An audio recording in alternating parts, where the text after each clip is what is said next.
ეთერში ახალი სამზე სტუდიაში თინა ბეგიაშვილი მუშაობს. გამარჯობა. მართლმადიდებელი სამყარო 5 მაისს უფლის აღდგომის ბრწყინვალე დღესასწაულს აღნიშნავს. ამასთან დაკავშირებით საქართველოში მოქმედ ყველა მართლმადიდებელ ტაძარში ღამისთავის მსახურება შესრულდა. იერუსალიმიდან ჩამოგბრძანებული წმინდა ცეცხლი მომლოცველთა ჯგუფმა აეროპორტიდან სამების საკათედრო ტაძარში გადააბრძანა, რის შემდეგაც წმინდა ცეცხლი საქართველოს მართლმადიდებელ ეკლესიებშიც განაწილდა.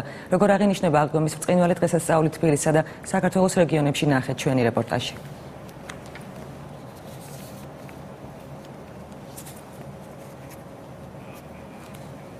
იერუსალიმში მაცხოვრის საფლავზე წმინდა ცეცხლი გუშინ თბილისის დროით დაახლოებით 15 საათზე გადმოვიდა. სასწაული კიდევ ერთხელ განმეორდა. მეცხრე არხის გადამღები ჯგუფი იმყოფებოდა ისრაელში. ნახეთ ტიკა წერეთლის რეპორტაჟი წმინდა მიწიდან. სასწაული წელსაც მოხდა და ცეცხლი იერუსალიმის აღდგომის ტაძარში ზეციდან კვლავ გადმოვიდა. ეს არის ღვთაებრივი ცეცხლი, რომელიც გარდამოსვლიდან რამდენიმე წუთის განმავლობაში ადამიანს ხელს არ წვავს. დაგველოდეთ ჩვენი ფრებით პირველები, რომლებიც წმინდა ცეცხლს საქართველოში წელს ჩამოვიდა. მაცხოვრის საფლავზე ცეცხლი თბილისის დროით 3 საათსა და 12 წუთზე გადმოვიდა. აღდგომის ტაძარში წმინდა კოვუკლეექში იერუსალიმის მართლმადიდებელი პატრიარქი თეოფილე მესამე შევიდა. ტრადიციულად ცეცხლის გადმოსვლამდე კოვუკლეექში შესვლის წინ იერუსალიმის პატრიარქი საგანგებოდ გაჩხრიკეს. აღდგომის ტაძარში მორწმუნეები ტრადიციულად წითელ პარასკევს შეიკრიბნენ. ისინი მთელი ღამის განმავლობაში კონებად შეკრული სანთლებით ლოცულობდნენ. თითო კონაში 33 სანთელი, რაც სიმბოლურად ქრისტეს მიწიერი ცხოვრების წლებს უკავშირდება. მრავალსაუკუნოვანი ტრადიციის თანახმად ტაძრის კარიბჭე წელსაც მუსლიმანმა გააღო. მაცხოვრის საფლავის ცვილის ბეჭდით დალუქვის შემდეგ კი ტაძარში ხმაურითა და დავდაფებით მართლმადიდებელი არაბები შეიჭრნენ. მას შემდეგ, რაც არაბებმა ტაძარი მოილოცეს, სამხრეთის კარიბჭიდან იერუსალიმისა და სრულიად პალესტინის პატრიარქი შებრძანდა. მას სომეხი, კოპიტი და სირიელი სასულიერო პირები მიხვდნენ. პროცესიამ, რომელსაც წინ სტიხაროსნები, მებაირაღეები, მგალობლები და სხვა სასულიერო პირები მიჰყვებიან, აღდგომის ტაძარს და კოვუკლეას შემოუარა და მაცხოვრის საფლავის შესასვლელთან შეჩერდა.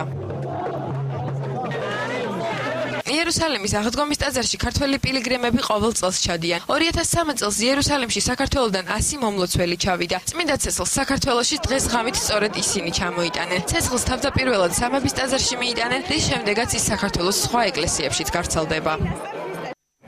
ანტვერპენში წმინდა ნინოს სახელობის მონასტერი ჯერჯერობით ერთადერთი ქართული სამონასტრო კომპლექსია ევროპაში, სადაც ბელგიაში, საფრანგეთში, გერმანიაში და ჰოლანდიაში მცხოვრები ქართველები რეგულარულად აღნიშნავენ დიდ რელიგიურ დღესასწაულებს. ანტვერპენის წმინდა ნინოს სახელობის ქართული მონასტერი 2003 წლიდან ფუნქციონირებს და ამჯერადაც ტრადიციულად ევროპის ქართველობის დიდმა ნაწილმა აღდგომის დღესასწაული წმინდა ნინოს ქართულ მონასტერში აღნიშნა. ქართველთა საზღვრისნომო ქალაქ ანტვერპენში დღეს ვიზეიმეთ და უფლის ბრწყინვალე აღდგომა და აქედან გილოცავთ ყველა მართლმორწმუნე ადამიანს გულოცავთ უფლის ბრწყინვალე აღდგომას. უკვე რამდენიმე წელია აქ ყოველ აღდგომას და შობას ამ ავიბოსთან ამ მონასტერში აქ ზეიმობთ ქართველები და ჩვენთვის არის ძალიან დიდი ბედნიერება, რომ ამ წუთებს, ამ წმინდა ზიარებას, ამას ყველა ქართველი მეზიარებით ამ ტაძარში, ამ მონასტერში. კათოლიკოს პატრიარქი ხელისუფლებას აბორტის აკრძალვისთვის სათანადო კანონის მიღებას მოუწოდებს. ილია მეორემ აბორტის ცოდვასა და მისი აკრძალვის მექანიზმებზე სააღდგომო ეპისტოლეში ისაუბრა. კათოლიკოს პატრიარქის ეპისტოლეში აბორტის სტატისტიკაცაა მოყვანილი ყოველდღიურად 36,000 შემთხვევა. ილია მეორე ფიქრობს, რომ აბორტის საწინააღმდეგო კამპანიის წარმოებაში უდიდესი როლის შესრულება მასმედიასაც შეუძლია. კათოლიკოს პატრიარქმა იმ შედეგებზეც ისაუბრა, რაც შეიძლება აბორტს მოყვეს.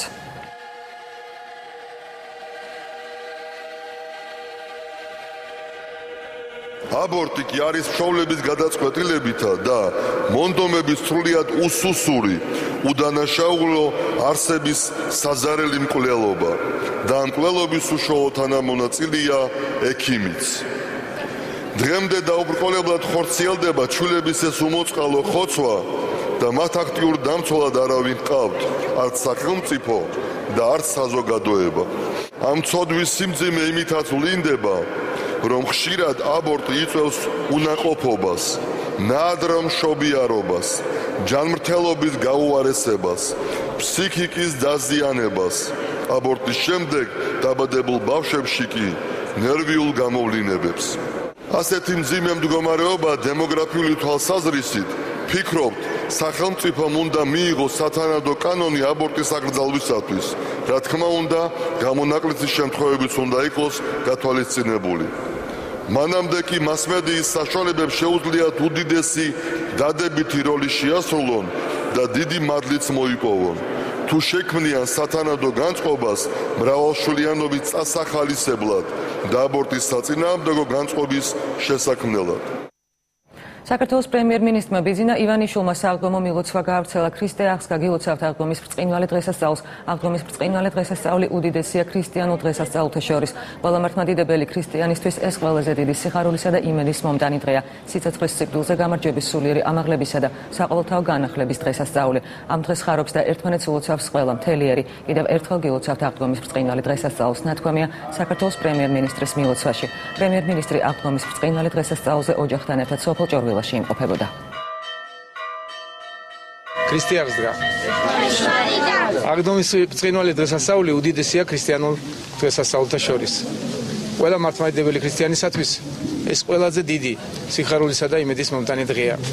სიცოცხლის სიკვდილზე გამარჯვების, სულიერი ამაღლებისა და საყოველთაო განახლების დღესასწაული. ამ დღეს ხარობს და ერთმანეთს ულოცავს მთელი ერი. კიდევ ერთხელ გილოცავთ აღდგომის ბრწყინვალე დღესასწაულს. ქრისტე აღსდგა. საქართველოს პრეზიდენტმა მიხეილ სააკაშვილმა მართლმადიდებლებს აღდგომის ბრწყინვალე დღესასწაული მიულოცა. პრეზიდენტმა ყველა ქართულ ოჯახს ბედნიერება, უკეთესი მომავალი და გამარჯვება უსურვა. პრეზიდენტი აღდგომის დღესასწაულს ოჯახთან ერთად კახეთში შეხვდა. პრეზიდენტის განცხადებით ის ამაყობს, რომ ბოლო წლებში რამდენიმე დიდი ტაძარი აღადგინეს. ამ ტაძრისაც ძალიან ვამაყობ, ისევე როგორც სხვა ტაძრებით, რომლებიც ბოლო წლებში გავაკეთეთ. მინდა ყველა ქართულ ოჯახს ვუსურვო ბედნიერება, უკეთესი მომავალი, მხნედ ყოფნა და გამარჯვება, აღნიშნა პრეზიდენტმა.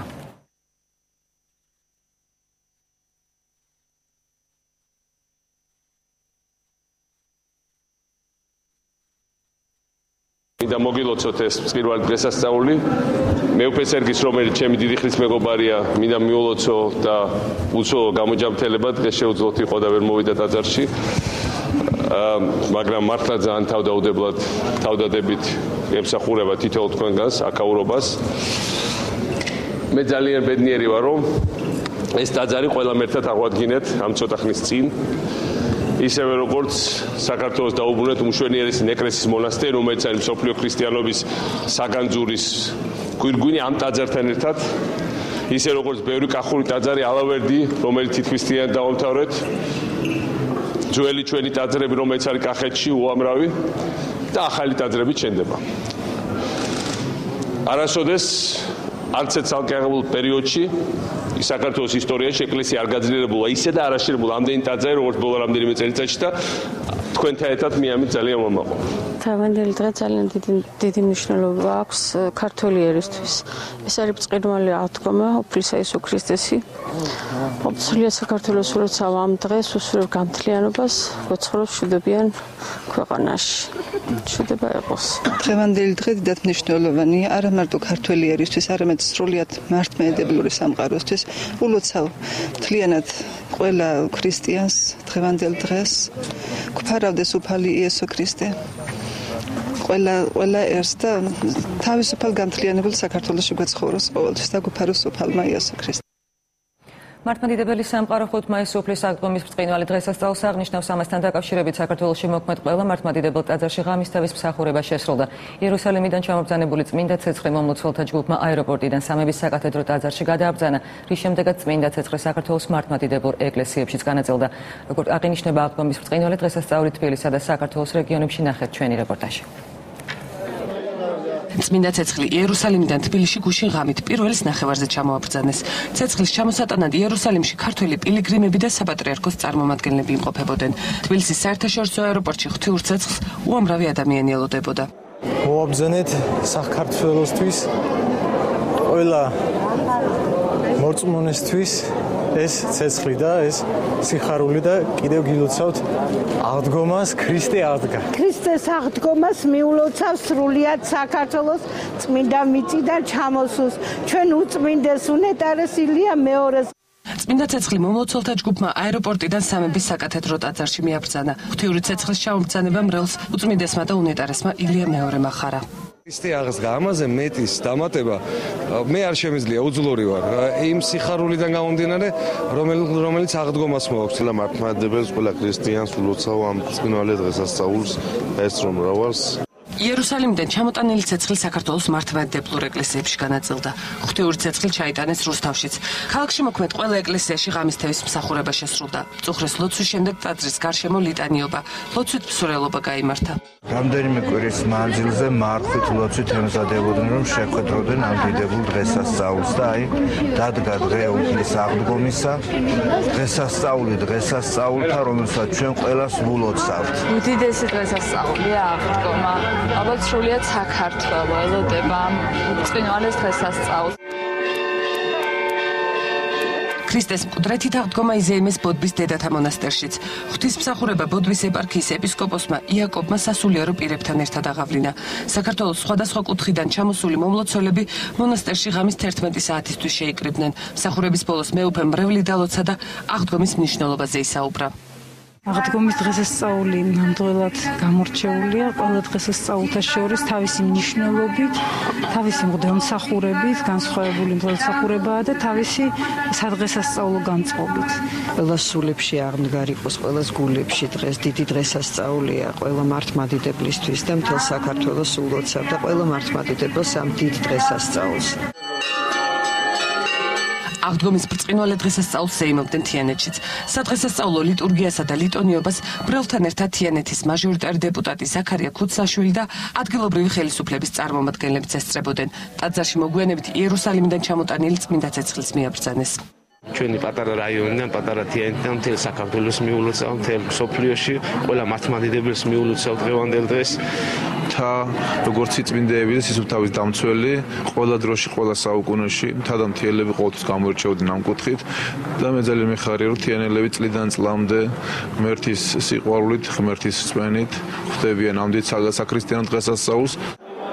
გორის ღვთისმშობლის შობის საკათედრო ტაძარში სააღდგომო ლიტანიობა ტრადიციულად 23 საათზე დაიწყო და გამთენიამდე გაგრძელდა. მრევლის განსაკუთრებული სიხარული იერუსალიმიდან ჩამობრძანებული წმინდა ცეცხლის განაწილებას მოყვა.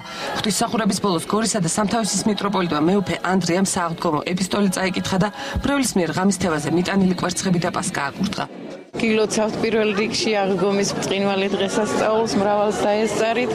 ძალიან ბედნიერი ვარ რომ ვესწრები აი ამ საკათედრო ტაძარში ცეცხლის მობრძანებას და მიხარია რომ ის ცეცხლი ჩემ სახლში შევა და ყველა სახლებში შევა. ბათუმის ღვთისმშობლის შობის საკათედრო ტაძარში სააღდგომო ღვთისმსახურება ბათუმისა და ლაზეთის ჩრდილოეთ ამერიკის მიტროპოლიტმა მეუფე დიმიტრიმ აღავლინა. საღვთო ლიტურგია ტაძარში ტრადიციულად ღამის 12 საათზე ლიტანიობით დაიწყო. საზეიმო წირვის დასრულების შემდეგ მეუფე დიმიტრიმ მრევლი დალოცა და იქადაგა. როგორც ეკლესიის მამები ბრძანებენ, ეს არის დღესასწაული დღესასწაულთა შორის. აღდგომა იყოს საწინდარი საფუძველი ჩვენი ქვეყნის თითოეული ჩვენთაგანის ამაღლებისა და განმტკიცებისა და აღდგომისა. ლიტანიობითა და საზეიმო ზარების რეკვით შეხვდა აღდგომის ბრწყინვალე დღესასწაულს მართლმადიდებელი მრევლის სვეტიცხოველში. ტაძარში სადღესასწაულო ღვთისმსახურება 11 საათზე დაიწყო და გამთენიისას ზიარების მიღებით დასრულდა. წაიკითხეს პატრიარქის სააღდგომო ეპისტოლე, მოგვიანებით კი მრევლმა ტაძარში იერუსალიმიდან ჩამობრძანებული ცეცხლი მიიტანა. საქართველოში წმინდა ცეცხლი უკვე მე-18-ად ჩამობრძანდა. ყოველწმინდა სამების საკათედრო ტაძარში ღამის თევის მსახურებას მთავრობის წევრებიც ესწრებოდნენ, მათ მართლმადიდებლებს აღდგომის ბრწყინვალე დღესასწაული მიულოცეს.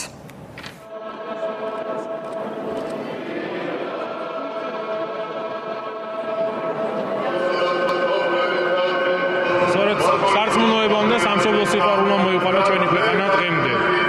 სარწმუნოება არის ის ნათელი სხივი, რომელიც ნელბედობის ჟამს ყოველთვის გასდევდა ჩვენს ქვეყანას და ულოცავ კიდევ ერთხელ სრულიად საქართველოს ამ ბრწყინვალე დღესასწაულს უსურვებ ერთობას,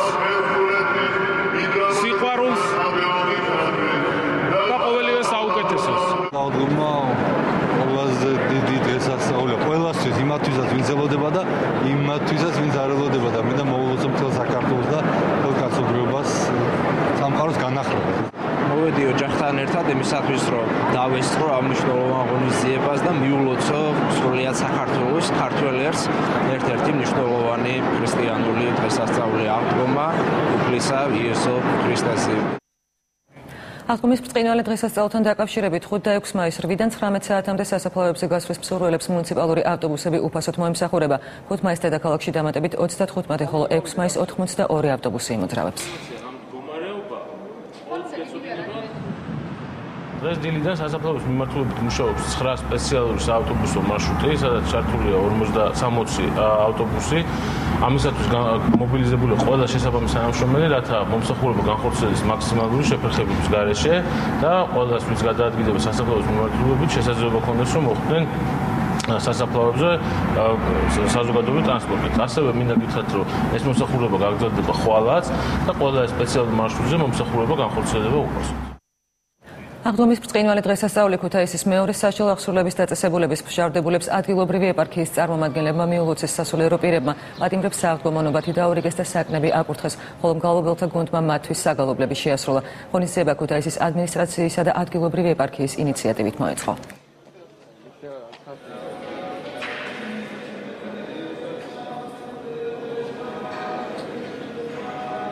აი ღმერთს შევთხოვ, რომ მოგმადლოს განსტათ ვისასოდვათა და ეს ბრწყინვალე დღესასწაული იყოს აი ჩვენს გულებშიც აღდგომის დღესასწაული და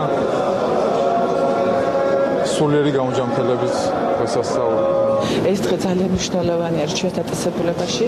მოგეხსენებათ, რომ დღევანდელ პერიოდში დიდი მნიშვნელობა ენიჭება პატრიმატთა რესოციალიზაციის პროექტებს. შესაბამისად, ჩვენმა განყოფილებამ ეპარქიასთან ერთად დაგეგმა ეს შესანიშნავი დღე პატრიმრებისთვის. ჩვენ გადავწყვიტეთ, რომ დავხმარებოდით ამ ხალხს, ბეგალობა დღევანდელ დღეს მათთვის პატარა საჩუქრები გადაგვეცა.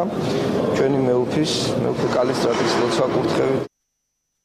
აღდგომის ბრწყინვალე დღესასწაული მიულოცეს მსრულნელობამ მოკვებულ ბავშვთა ფოთის სარეაბილიტაციო ცენტრის აღსაზრდელებს ხელისუფლებისა და აგრარული ბაზრის ადმინისტრაციის წარმომადგენლებმა.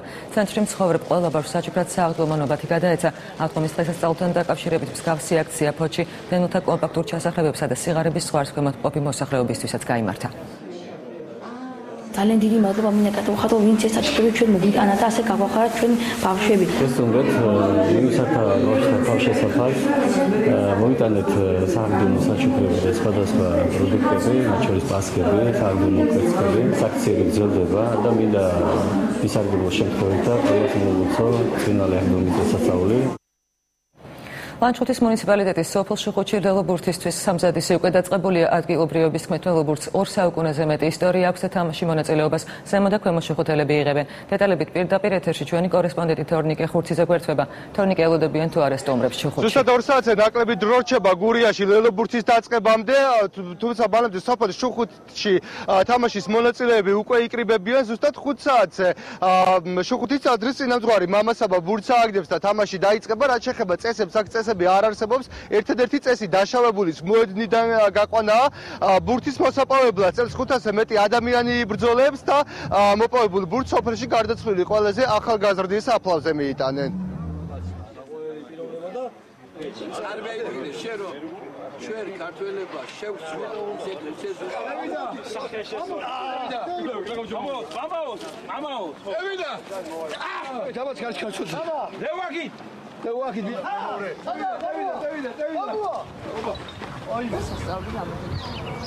ველობურთი ტრადიციულია სოფელში. მე მაგალითად თამაშობ 25 წელია მაინც. თუმეტი არა და ბრწყინვალე თამაშია შუხუთელისთვის. განაშუხუთელისთვის ჩამოდიან ხალხი და თამაშობენ. აი ხედავ ქვემოურები როგორ მასში არიან ოპოზიციაში, რომ არ იქნება კი იქნება 3 წელია უგებთ. და ეგრე არიან ახლა არ იქნება კი წელსაც მოუგებთ ალბათ. მე მგონი მოუგებთ. მთელი რამოდენიმე საუკუნეა ჩვენ არც კი ვიცით საიდან დაიწყო ლელო და საიდან მოდის. ყოველ შემთხვევაში ვიცით ის რომ თამაშობდნენ ჩვენი წინაპრები და თამაშობთ დღეს ჩვენც და მე მათ შორის მამასაბა უბრალოდ ამ ახალგაზრდებთან ერთად ამ ტრადიციას უწყობ ხელს იმაში რომ კიდევ უფრო ასე ვთქვათ გაძლიერდეს რათა სოფელმა არ დაკარგოს ის ნიშანი რაც ჰქონდა თავის დროზე.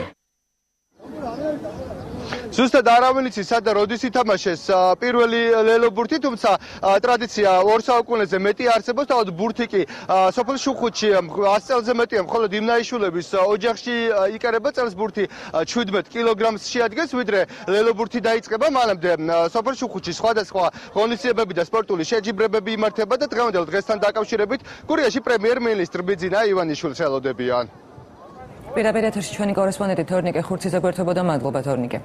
ულევის ნავთობტერმინალის ორგანიზებით ფოთში გამწონების აქცია გაიმართა, რომელშიც ტერმინალის მფლობელი კომპანია სოკარის თანამშრომლებმა, ადგილობრივი ხელისუფლების წარმომადგენლებმა და ფოთის მაჟორიტარმა დეპუტატმა მიიღეს მონაწილეობა. აქციის ფარგლებში ოცნების ხეივანზე 200-ზე მეტი სხვადასხვა ჯიშის დეკორატიული მცენარე დაირგო. ნავთობტერმინალის წარმომადგენელთა განცხადებით, მსგავსი აქცია კომპანია სოკარის ორგანიზებით მსოფლიოს სხვადასხვა ქვეყანაში მიმდინარეობს და აზერბაიჯანის ყოფილი პრეზიდენტის ჰეიდარ ალიევის იუბილეს ეძღვნება. როგორც ისეთ კოლხეთის პარკში დიდი ინვესტიციები აქვს ჩადებული და დღესაც როგორც ყოველთვის ჩვენი ყურყულევის ნავთობტერმინალი იუბილეთან დაკავშირებით აიაკეთებს ამ ღონისძიებას. ეს ღონისძიებები კიდევ იქნება ეკოლოგიური პრობლემა, რომელიც ძალიან მწვავედ დგას ფოთისთვის და ეს ბევრი სხვადასხვა ფაქტორით არის განპირობებული. ერთ-ერთი მნიშვნელოვანი არის გამწვანება. ჩვენი უწმინდესი ძალიან ხშირად გვეუბნება, რომ დაარგეთ ბევრი ხე. ეს ძალიან ჭირდება მთლიანად საქართველოს